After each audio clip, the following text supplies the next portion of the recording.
He leaned back in his chair, crossing his arms and saying, "You know, I miss the days when this was a local company. Now it's just a free-for-all. First we hire all these dark-skinned, lazy people, and now we have to do business with people like you. If this was my company, we wouldn't have to deal with people like you." Mr. Lee stood up, looking Dave square in the eye. I thought he was going to launch himself across the table and attack Dave. He just stood there, looking incredibly intimidating. "I don't appreciate being disrespected like this. You're completely out of line." "Oh, lighten up. It's a joke." "Sheesh, you people can't take a joke. You're almost as bad as Jerry here. This guy doesn't have a funny bone in his body. Must be why his people are always so offended by things." "It's not funny. And what makes you think speaking to our clients like that is acceptable? Mr. Lee, I'm so sorry for this." But before I could say anything more, Mr. Lee took a step forward and without warning, punched Dave square in the face.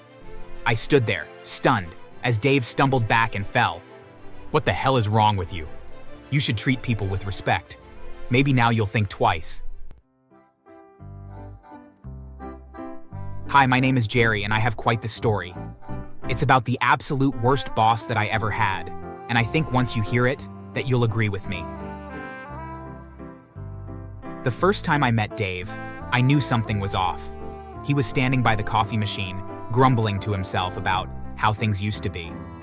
He didn't shake my hand when he introduced himself. He just looked me up and down, gave a curt nod, and walked away. I shrugged it off, thinking maybe he was just having a bad day.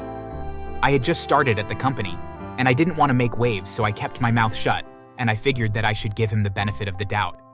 After all, I really had no idea if he always behaved that way or if this was just a one-off occurrence. But the red flags were everywhere, and they only got worse over time. Dave was the manager, the guy everyone was supposed to look up to. But he didn't earn respect. He demanded it, and he did so with a sneer. He made everyone uncomfortable, but with me, it was different. I couldn't quite put my finger on it at first, but over the months, it became painfully clear that Dave had a problem with me. The way he treated me clearly showed that the reason he had a problem with me was because of the color of my skin. It started subtly, almost imperceptibly. He'd walk by my desk, muttering under his breath about hiring standards these days, or he'd make jokes that seemed harmless on the surface but carried a sharp edge. Once, during a team meeting, he looked directly at me and said, "I guess we're diversifying the workplace now, huh? Shame, really. Back in my day, things worked fine without doing so." I forced a laugh, even though I could feel the heat rising to my face. The other employees, to their credit, seemed uncomfortable too, but no one said anything. I could tell they were afraid of him. Dave had a way of making you feel small, of reminding you that he was in charge. If anyone dared to question him, he'd tear into them with a kind of relish that was disturbing to witness. So, for a long time, I just kept my head down, trying to do my job and avoid his gaze. But that didn't last. One day, Dave called me into his office. He was sitting behind his desk, leaning back in his chair with a smug look on his face. "Jerry, I've been looking at your performance reviews and I have to say, I'm not impressed." "What do you mean? I've been meeting all my targets." "Maybe on paper, but I don't see you putting in the effort. You're not like the others. You don't have the same work ethic. It's a cultural thing, I guess." "With all due respect, Dave, I work just as hard as anyone else here. We all come from the same culture, Dave." "No, you don't. I'm sure you think you do, but you don't. People like you always have excuses, though. At any rate, this company has a certain standard, and frankly, I'm not sure you measure up. Just know that I'll be watching you extra closely from now on." I left his office that day feeling humiliated and furious. I wanted to confront him, to tell him he had no right to speak to me that way, but I knew it wouldn't do any good. He held all the power, and he knew it. The weeks that followed were some of the hardest of my life. Every day, Dave found new ways to belittle me. He'd assign me impossible tasks, then berate me when I couldn't complete them on time. He'd make snide comments about my background, sometimes within earshot of my colleagues. And whenever I tried to defend myself, he'd just laugh, as if my frustration was amusing to him. The worst was that he would constantly say things about Africa and how lazy Africans were, implying that I was lazy because I was black, in spite of me telling him constantly that I was born in the same city as he was. His racism was just so frustrating. One day, however, He crossed a line I never thought he'd cross. We were meeting with a new client, a man named Mr. Lee. He was a kind, soft-spoken man, and we'd been working on securing his business for weeks. But as soon as Dave walked into the room, I could tell something was wrong. He looked at Mr. Lee with a sneer, and before I could even introduce them, he made some crude comment about foreigners taking over. Mr. Lee's face turned red, and he shot me a look that I'll never forget. I tried to salvage the situation, apologizing profusely and trying to steer the conversation back to business, but Dave wouldn't let up. He leaned back in his chair, crossing his arms and saying, "You know, I miss the days when this was a local company. Now it's just a free-for-all. First we hire all these dark-skinned, lazy people, and now we have to do business with people like you. If this was my company, we wouldn't have to deal with people like you." Mr. Lee stood up, looking Dave square in the eye. I thought he was going to launch himself across the table and attack Dave. He just stood there, looking incredibly intimidating. "I don't appreciate being disrespected like this. You're completely out of line." "Oh, lighten up. It's a joke." "Sheesh, you people can't take a joke. You're almost as bad as Jerry here. This guy doesn't have a funny bone in his body. Must be why his people are always so offended by things." "It's not funny. And what makes you think speaking to our clients like that is acceptable? Mr. Lee, I'm so sorry for this." But before I could say anything more, Mr. Lee took a step forward and without warning, punched Dave square in the face.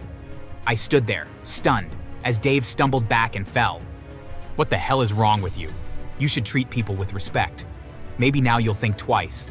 He turned to me, giving me a small nod. "Thank you, Jerry. I can see you're a decent man. But I won't be doing business with a company that allows people like him to work here." I watched as Mr. Lee walked out, leaving Dave fuming. He glared at me, his eyes full of hatred. "This is all your fault. Blacks and Asians always playing the victim." "You know what, Dave? I've put up with your abuse for years. I've kept my mouth shut, hoping things would get better, but they never did. Maybe it's time I tell the owner what's really been going on." "Go ahead, Jerry. You think he'll believe you over me? I've been with this company for over a decade. You're just a nobody." But for the first time in years, I didn't feel scared. I felt strong. I walked out of his office, my head held high, and went straight to Mr. Thompson, the owner of the company. When I walked into Mr. Thompson's office, he looked up from his desk, surprised. "Jerry, what brings you here?" I took a deep breath and told him everything. I spoke about the years of abuse, the racist comments, and the way Dave had treated not just me, but everyone else who wasn't like him. I could see the shock on Mr. Thompson's face as I recounted each incident, how Dave had belittled me and humiliated Mr. Lee. Before I could finish, a colleague who had overheard our conversation came in and showed Mr. Thompson a video she had recorded. In the video, Dave was making remarks about how blacks are lazy and only good for sports, and questioning how I managed to secure such a job. "Sir, I'm sorry I didn't show you this sooner, but I was scared of what Dave would do if he ever found out." "I had no idea. I never thought any of my employees would do such a thing." "Well, now you do, and I can't keep working here if he's allowed to stay." "You're right. This is unacceptable. I should have seen it sooner. I'm so sorry, Jerry. No one should have to go through what you've endured. Dave will be dealt with, I promise you that."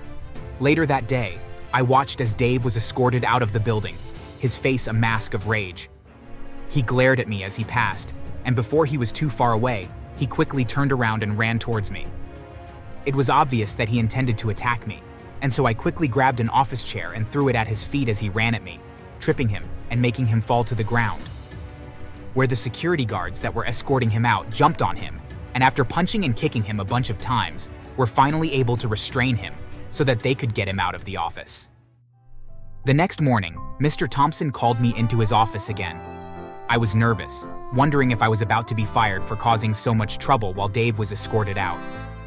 But when I walked in, he smiled, gesturing for me to sit. "Jerry, I've been thinking about everything you told me. I failed to create a safe environment here, and I want to make it right, and I think I know just the way to do it too." I nodded, unsure of where he was going with this. "As of today, I'd like to offer you Dave's position. You've shown remarkable resilience and leadership, and I think you're exactly what this company needs right now. We need someone who can rebuild trust and lead with integrity." I was stunned, unable to speak for a moment, but eventually I accepted. From then on, the office felt completely different. I made sure that people felt comfortable and seen. Dave had been such a terrible boss, and I very much didn't want to lead through fear. Instead, I motivated people and rewarded when they did amazing work.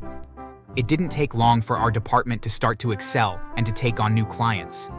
I was even able to get Mr. Lee to give our company a second chance, and as a result, I brought a huge amount of profit for the company. When Mr. Thompson saw that, he gave me and my team all bonuses for a job well done. As for Dave, though, after being fired, he had a really hard time finding another job and ended up having to settle for working 2 part-time jobs. One job was at a local fast food restaurant flipping burgers, and the other was as a cleaning person. Unfortunately for him, the owner of the cleaning company was a black woman, and when she heard how much Dave hated black people, she started overworking him and became very strict with him. Dave hated his second job, but he had no other choice. Neither paid nearly enough, and sadly, even though he had been close to retirement, he was forced to dip into his retirement savings to cover the costs of his home. I even heard that some white kids, who were outraged by Dave's racism after learning why he was fired, broke into his house. They destroyed most of his belongings and shattered his windows, but they didn't steal anything. Instead, they left a poster in his living room that read, "We are watching." Unfortunately, they were never caught, and Dave had to spend his own money to replace the items that were destroyed. This meant that instead of retiring in 5 years like he had planned, that he would more likely have to work for the rest of his life. Of course, I felt no sympathy for him. After all, he had let his hatred for people that were different than him ruin his career. He could be upset with me all he wanted, but ultimately he had no one else to blame but himself. Thanks for watching. Make sure to subscribe and leave a comment down below saying I subscribed, and we will try our best to reply to your comment.